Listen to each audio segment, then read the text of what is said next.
Hello guys, Dr. Hasbullah here, and in today's video we're going to be looking at a couple of questions, a couple of tutorials, so you understand very well how to use the equations that we've derived before. Now let's move to the first question. Okay, now imagine if you have a reservoir, okay, and then at the exit of the reservoir you have a nozzle, right? And then you have something that is called the receiver. So this is receiver. This is reservoir. Okay, and this reservoir has a few properties. So temperature here is 20 degrees Celsius and the pressure here is 500 kilopascal. And the flow is obviously flowing from left to right. And what we need to find now is the mass flow rate. Okay, under two conditions. Okay, what is the mass flow rate if A, the receiver pressure, the absolute pressure inside the receiver, okay, so this is PR. What is the mass flow rate if the absolute pressure at the receiver is, first is 300 kilopascal, and what would be the flow rate if the absolute pressure at the receiver is 200 kilopascal, right? And I also want to show you different methods of solving this problem. First is that we're going to use our equations. And the second is we are going to use what we call isentropic flow table. When you are presented with this kind of question, what should be your first priorities? First of all, you need to know whether the flow is subsonic or supersonic. Okay, when it enters the receiver, given the pressure of the receiver, either 300 kilopascal or 200 kilopascal, did the flow goes to Mach number 1? The reason why this is important is because you are looking for the mass flow rate. When Mach number equal to 1, then the mass flow is maximum. The mass flow cannot be larger than what it is when the Mach number is equal to 1. And this phenomena is called choking. As long as the Mach number is equal to 1, it doesn't matter if you increase the pressure difference, right? The mass flow will remain constant. And that is very important to determine. Okay, so let's see at what pressure the mass flow will choke. And at Mach number equal to 1, we know that we already have the relationship of pressure before. Okay, let me show you. Right, I think this is the relationship. Okay, so when P star equal to 0.5283 P naught, which is the pressure inside the reservoir, then the Mach number is equal to 1, which means the flow is choking. Now, let's see what is the P star. Okay, so P star over P naught is equal to 0.5283, right? So that gives us P star equal to 0.5283 times the pressure in the reservoir, which is 500 kilopascal. Okay, and you will end up with 264.2 kilopascal.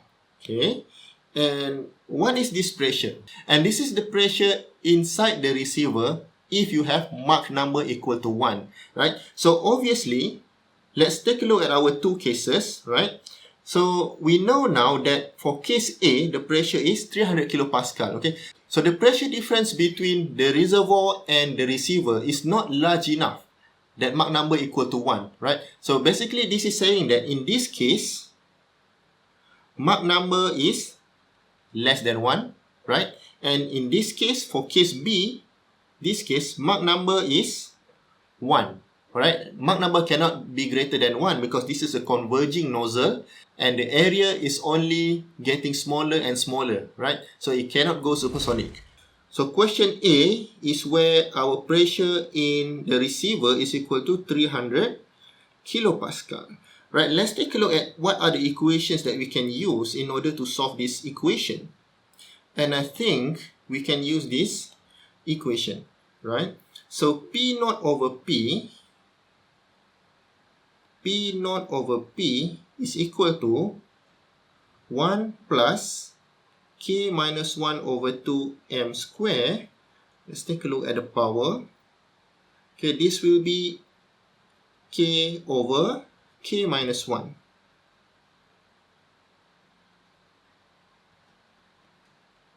Right, and our objective now is to find what is the Mach number, because using this Mach number we can find the mass flow rate.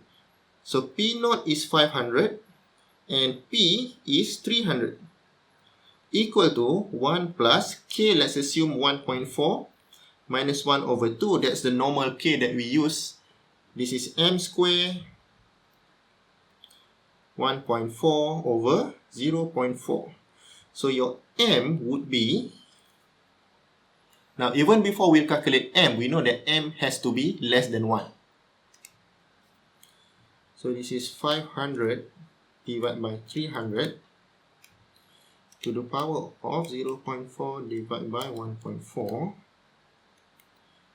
minus 1 times 2 divided by 0.4 square root. This is 0.8864. This agrees with our initial observation, which is M should be less than 1. The flow is still subsonic. Now, when we have the Mach number, we can always find the equations to find whatever we want.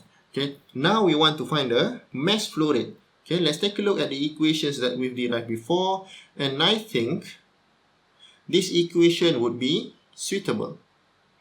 Okay, this equation. Let me highlight it for you in green. Okay, so this equation seems suitable because we know everything. We know P naught, we know K, we know R, we know T naught, we know area. Now we have the Mach number and we have K. Okay, so that's all we need. Okay, and when we use this equation, okay, I'm just going to write it back to you here.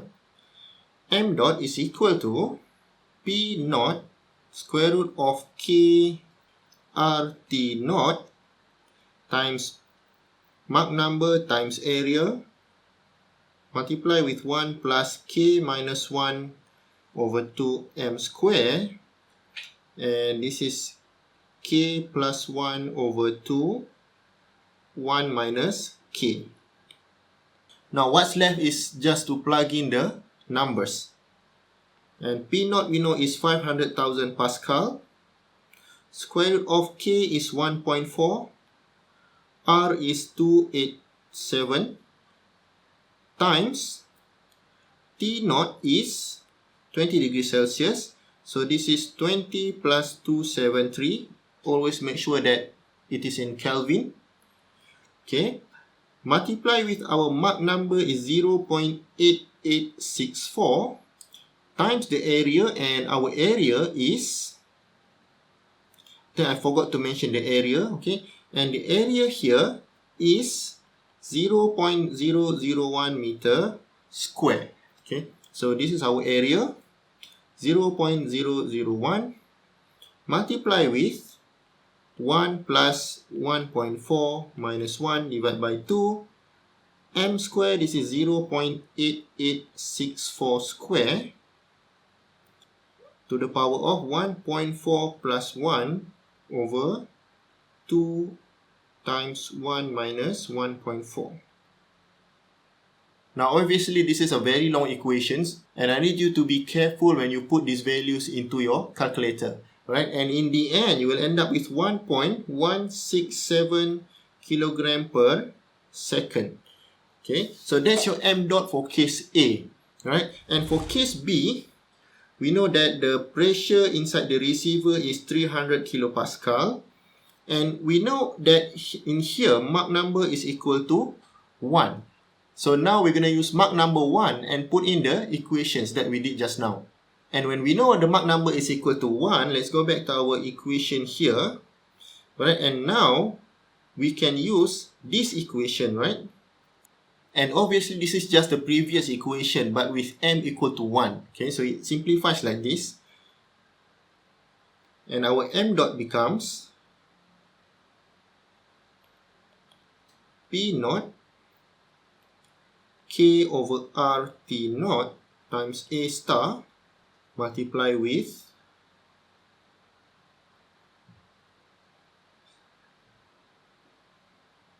1 plus K minus 1 over 2 M square K plus 1 over 2 1 minus K. Let's key in together all the values that we know. This is 500,000. Square root of K is 1.4. R is 287. Times T is 20 plus 273. A star is 0.001 multiply with 1 plus 1.4 minus 1 over 2 m square. Sorry, now m is 1. Sorry about that. 1.4 plus 1 over 2, 1 minus 1.4. And in this equation, you will end up with m dot equal to 1.181 kilogram per second. Right, and relatively, when you compare these two values, okay, it's kind of makes sense, right? Because at Mach number equal to 1, then the mass flow would be slightly higher than Mach number less than 1. The important point that I want to show you inside this tutorial is how to use the isentropic flow table. If we do it correctly, we should be able to get similar value either using equation or using the tables. Now we go back to question 1, which is PR equal to 300 kilopascal. Right, and when we know that the pressure is 300 kilopascal, what we need now is the Mach number, right? And I can tell you that, and we know that PO is 500 kilopascal. So basically, PR divided by PO is 300 divided by 500. So that gives you 0.6. Now let me show you what the isentropic flow table looks like. Depending on your reference, for example, I'm using Porter Introduction to Fluid Mechanics book, and this is what I find in the appendix of this book. And if you don't have textbook, just Google isentropic flow table, okay, and you will get this table. So this table usually consists of the Mach number, alright, and then the pressure ratio, temperature ratio, and area ratio. Okay, and what we have just now is that P over P naught is 0.6. So that is where we are going to look at. So 0.6 is between these two. Okay, and what we are looking for is the Mach number, right? And Mach number should be between 0.88 and 0.9. Okay, now what you need to do is the usual interpolation method. So what I'll do is I'm going to copy these values, so we don't have to go back and forth. Okay, so these are the values. And now what we need is the Mach number. So our Mach number minus 0.88 over 0.9 minus 0.88 is equal to our pressure ratio, which is 0.6 minus 0.6041 divided by 0.5913 minus 0.6041. Okay, and let's see what is our Mach number. 6 minus 0.6041 divided by 0.5913 minus 0.6041 times 0.02 plus 0.88. So this ends up with 0.8864. Okay, let's see, does it match with the way we did using the equation?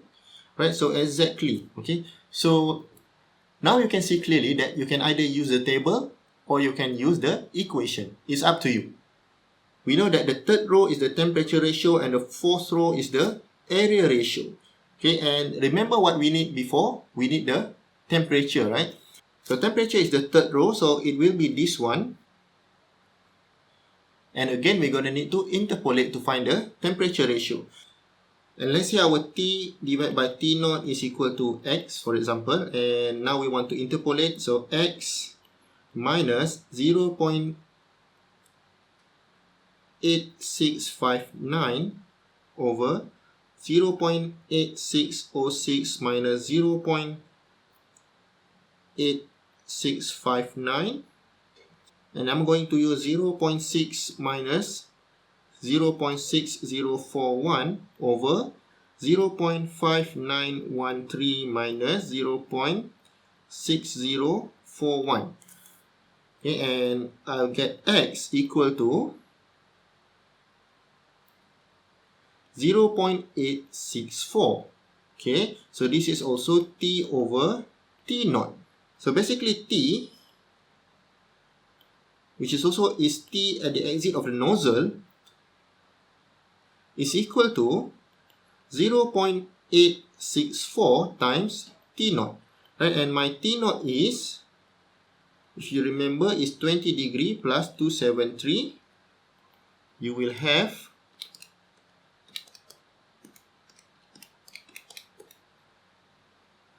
253.15 Kelvin. And to find the mass flow, let's go back to the original continuity equation, which is rho times velocity times area. We already know area, right? 0.001 meter per second. Now, what is rho?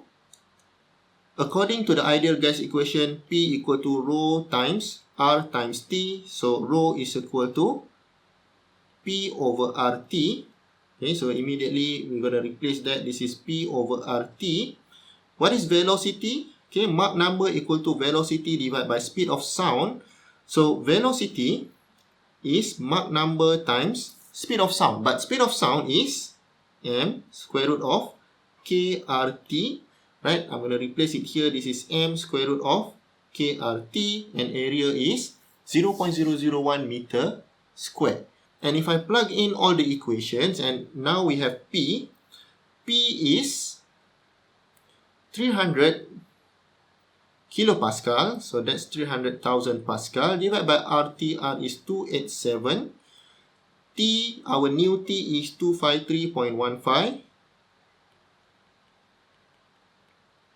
And I may run out of space, so multiply with my Mach number is 0.8864. Multiply with square root of 1.4 times 287 times 253.15 times my area is 0.001. Okay, and my mass flow rate becomes divided by, so this is 300,000 divided by 287 divided by 253.15. This is 4.129 times 1.4 times 287 times 253.15 square root times 0.8864. This is 282.7 times 0.001, and you will end up with 4.129 times 282.7 times 0.001. This is 1.167 kilogram per second. Okay, and let's compare this with our mass flow rate using the equation. Okay, this is 1.167 kilogram per second as well. So exactly. And we have one more case, which is case B, where the pressure at the receiver is 200 kilopascal. And in here, we already know that M equal to 1 at this location. So at M equal to 1, these are the parameters. So from the table, we know that P over P naught is equal to 0.5283 and T over T naught is equal to 0.8333.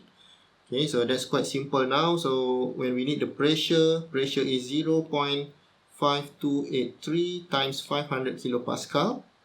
This will be 0.5283 times 500, 264.15 kilopascal, and the temperature is 0.8333 times 20 plus 273, and this becomes